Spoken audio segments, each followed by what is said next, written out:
Still on the late former Prime Minister, Raila Odinga's political journey was well documented through pictures and videos which were shared to the world. From the streets where he fought off tear gas canisters, water cannons and bullets, to state and international events across the Kenyan borders where he shared platforms with heads of states, Odinga's engagements were making headlines.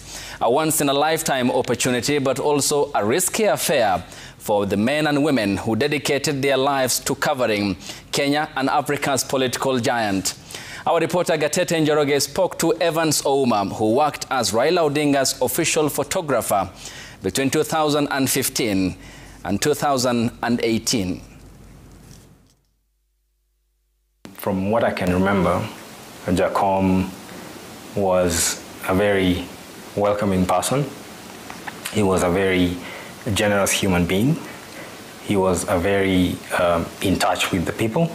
And so this, to me, this is what I had in mind when now the campaigns came. I wanted to show Jacom from the people's perspective, in that Jacom was a man of the people. Whenever I'd go for campaigns with Jacom, I would seek to go and shoot from the people's perspective and how his presence made people feel. So to me, that was my assignment with Jacom. Whenever these people that he sponsored would come back to his office and say, "Oh, Jacom, I achieved this, I achieved this, I achieved this," and this would make Jacom so happy. He would tell me that whenever he's gifting someone money or anything like that, he wouldn't want pictures. He was someone who did things from the very heart. He didn't do it for show. 2017 campaigns would go down as one of the most electric campaigns I had ever covered. Photographing Jacom as president, yes. That was the dream. We did a photo shoot, like a presidential portrait shoot with Winnie at Jacom's office at Capitol Hill. We were prepared, you know.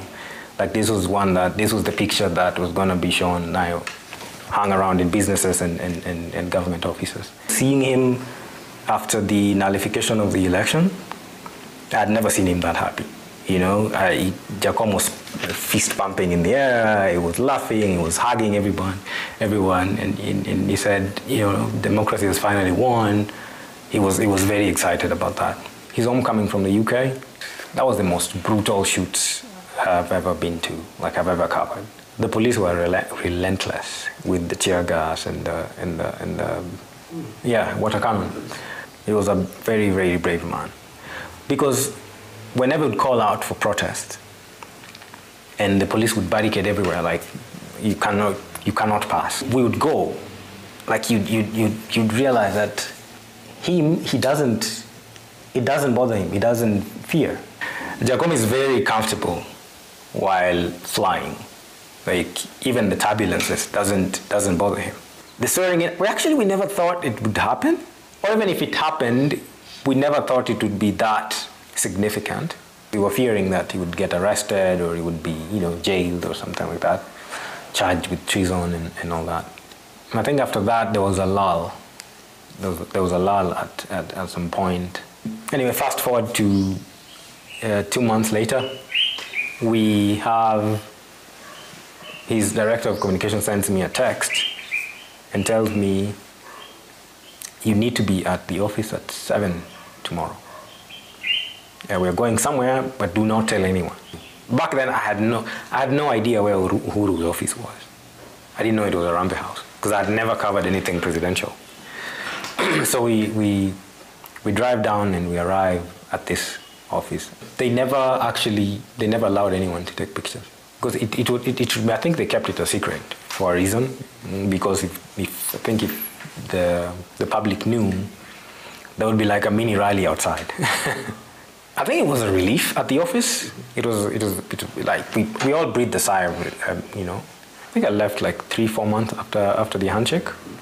They still call me for assignments every now and then. Like when he went to see President Kiir, we went with him to Juba.